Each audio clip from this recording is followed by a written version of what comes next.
Hello children, we are discussing the concept heredity and evolution. Here if you see, we observe many variations among the individuals and the reason for variations and how these variations are transmitted from one generation to another generation is known by the work of Gregor John Mendel. He conducted hybridational experiments and he proposed the laws of inheritance. And while conducting, he used monohybrid cross and dihybrid cross. And during monohybrid cross, if you observe, the dominant young ones are formed.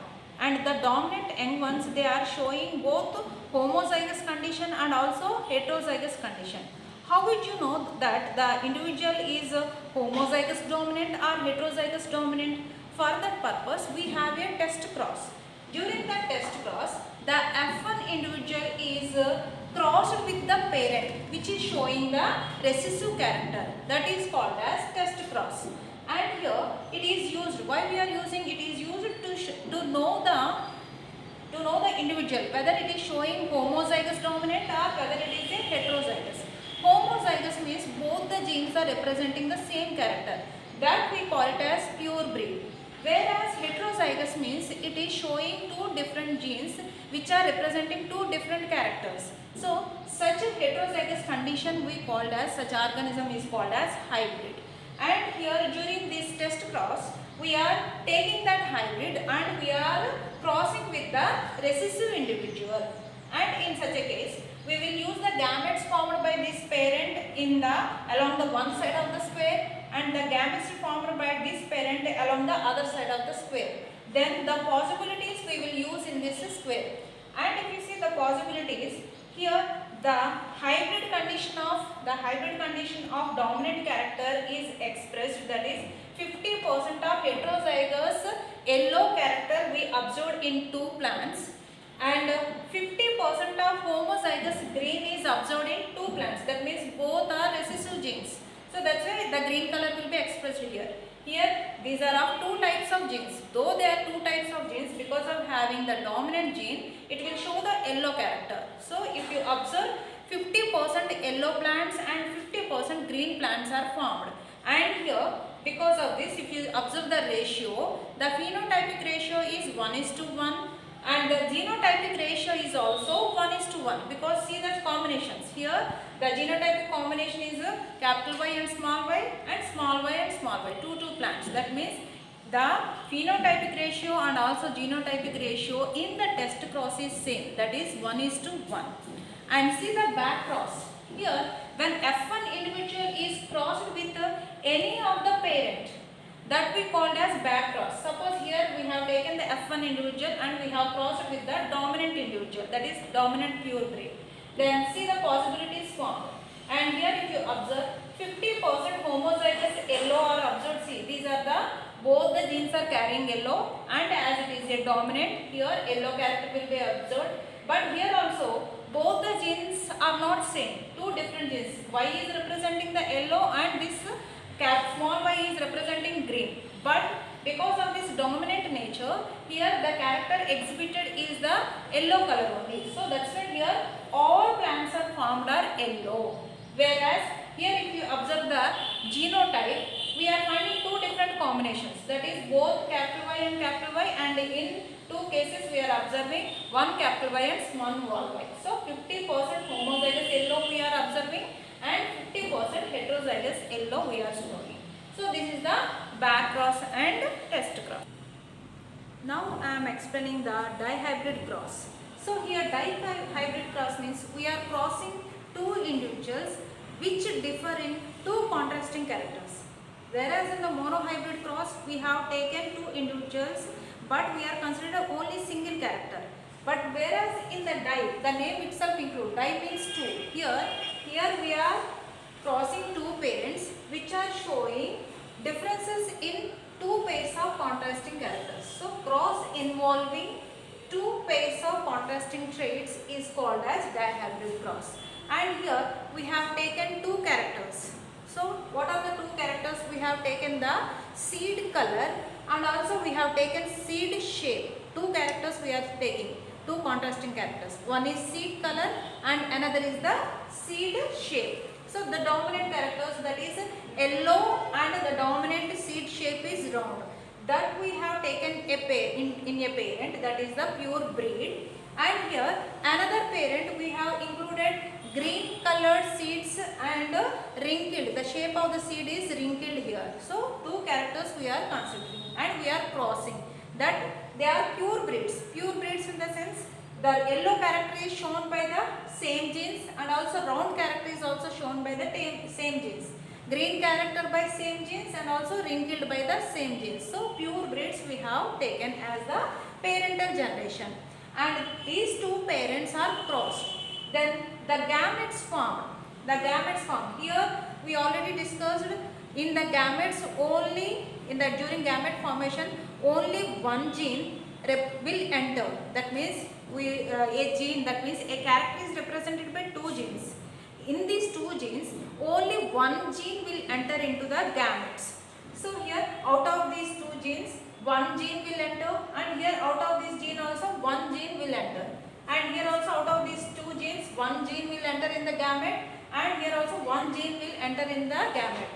That what we call law of segregation. Here the gametes, the two gametes are segregated and only one gamete enters into the egg one, into the gametes. So that is the law of segregation. And here what is the egg one formed by this combination? So here these gamete and these gametes when they are fused, here the egg one formed in the first generation, that is the all yellow colored and round seeds will be formed. Why? Because here the yellow colored seeds are dominant and here round shaped seed is dominant. So that's why here in the first generation we will observe the young ones which have the yellow colored seed giving plant and round shaped seed giving plant. That is, see the genetic combination. Here these two are combined and these two genes are combined. So this is the genetic combination we observe in the F1 generation. And we want to see the F2 generation combination. So for that purpose we have to self-pollinate. Self-pollinated means we have taken single plant in which both parental parts and female parental parts are there. That means this is a pea plant is a bisexual plant. Both sexual organs are there. So that's why we are self-pollinating. That means within the single plant, so both the both the female and male gametes will be representing here. That means here this is taken as the male and this we can consider as a female. That is we are self-pollinating. And the possible type of gametes are formed. Here 4 types of gametes will be formed. See. Here the capital Y, that is yellow colored gamete if it is mixed with the round, or yellow colored gamete may mix with the green that is wrinkle shape, and here green colored gamete may combine with the round shaped, whereas green color may combine with the wrinkle shape. So like that here we are finding 4 varieties of gametes. And here also in the parent, that means in the female also we will observe 4 varieties of gametes, and also in the male also we observe 4 varieties of gametes. And now we want to see the possibilities of combination when these gametes will combine. So that possibilities of gametes we will represent in the Punnett square, which is designed by the R.C. Punnett. And here the 4 types of gametes we are taking along the one side of the square, and the 4 types of gametes produced by the female we are taking on the another side of the Punnett square. And here now we will see the possibilities when these two gametes are combined. When these two gametes are combined, then the possibility is this one.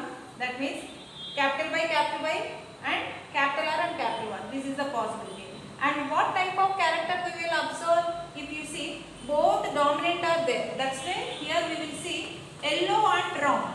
And here the possibility is, we can see this one. And here the possibility is this.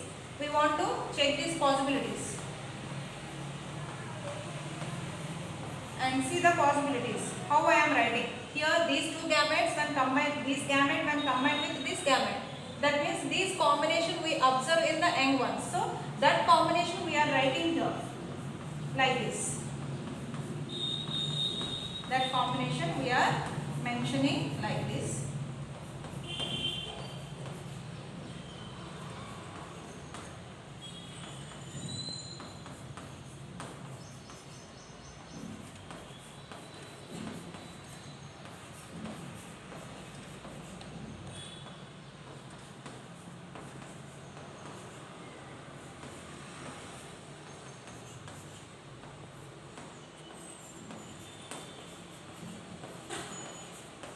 So these are the possibilities formed in the young ones when four types of gametes produced by the female combine with the four types of gametes produced by the male. If they combine, here 16 varieties of plants can be observed. Here what are these 16 we will see here. So now we will see 16 plants are formed, and these 16 plants we will observe the phenotype. Here it is yellow and round. So if they have dominant character, that character will be expressed. So that's why by observing this dominant character we can decide whether it is yellow or whether it is green. So here yellow and round, here also yellow and round, here also yellow and round, here yellow and round, here yellow, but here both are of recessive type. That is which are representing this that is wrinkled. So that's why here yellow and wrinkled is formed. Here yellow and round, here yellow, but here both are of smaller. That is showing the wrinkled character. That is here yellow and wrinkled. So till now yellow and wrinkled two are formed, and here also yellow and round, and here also yellow and round. And here see both are of small y, that means showing the green character, that is green and round here, and here both are of small y, that is green and round, here yellow and round, here see yellow and here wrinkled, both are of smaller, yellow and wrinkled. So yellow and wrinkled we are finding 3, and here also green and round, and here green and wrinkled. So like that if you observe this combination, we are finding yellow and round 9 plants, and yellow and wrinkled 3 plants, green and round 3 plants, and green and wrinkled 1 plant. So the phenotypic ratio, that is externally how they are appearing, that is the phenotype, and the phenotypic ratio, these 4 combinations we are observing phenotypically. So its ratio is 9:3:3:1. So these are the 4 combinations we are finding in this ratio. Whereas the genotypic ratio, if you observe, these 9 types of genotypes are formed. That means capital Y, small r, capital R type of 1. So like that such combinations we are finding, 9 combinations we are finding. And in this combination 1 plant is there. This combination we are seeing 2 plants. And in this combination we are seeing 2, in this combination 4, and here 1, this combination 2, this combination 1, and this combination 2, and finally both the recessive type of combination we are seeing 1. So the genotypic ratio if you are seeing 1:2:2:2:4, and 1:2:1:2:1. So this is the genotypic ratio. So genotypically we are finding 9 varieties of plants in the ratio of this, whereas phenotypically we are finding 4 varieties of plant in this ratio, 9:3:3:1. And by this dihybrid cross, Mendel explained one law, that is law of independent assortment. So totally Mendel explained 3 laws: law of dominance, law of segregation, and law of independent assortment. By using the monohybrid cross, we explain law of dominance and also law of segregation. But by using the dihybrid cross only, we can explain the law of independent assortment. What is that law? We will see now. Here, law of independent assortment. In the inheritance of more than one pair of characters, so we have taken dihybrid, that means we have taken more than one character. We have used 2 contrasting characters in this cross. In such a case, the factors for each pair of characters assort independently. Factors are nothing but genes. The genes of each pair of character assort independently of other pair. That means maintain their identity in the gametes. For example, here see. Here you have taken 2 characters. here this Y is representing for the seed color and this R is representing seed shape. That means two different characters we have taken.